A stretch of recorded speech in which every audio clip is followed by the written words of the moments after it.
The domestic church means to talk about the church as something more than this great, big, impersonal institution, but as a reality that is grounded in communities of human beings and supremely in the prime human community that we call the family. At first glance, the term domestic church, it doesn't resonate with me a lot, but I guess thinking about it a bit more,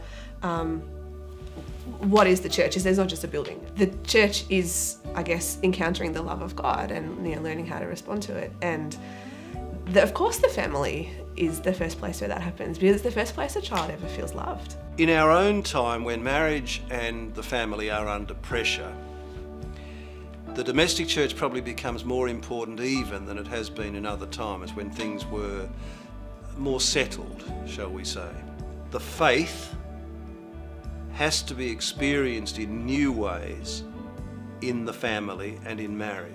One of the things we do have to look at is more a move more into the family and the family home. Smaller communities, providing another experience of intimacy, less heavily institutionalised. To me, the domestic church is really just the church in miniature. So that what a lot of us think is what goes on in that building down the road on a Sunday really should be happening here.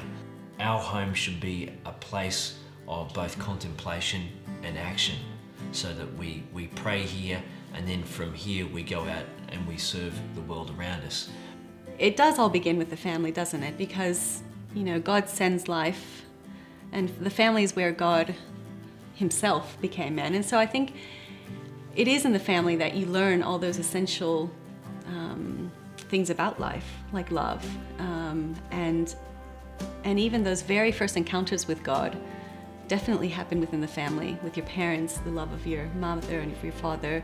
Those are the first glimpses, I guess, that we get as humans of the love of God towards us. The domestic church is really an encounter with Jesus. And who is Jesus? Jesus is, he's not just good. He doesn't just do good things.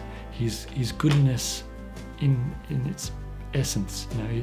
So if you can encounter goodness, and if you can encounter not a loving act, but just you can encounter love itself, and you have a constant communication and constant dialogue with pure love, then you're going to be a happier person, you're going to help other people.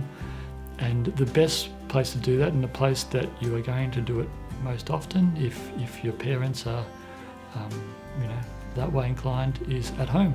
And I think that's what the domestic church is.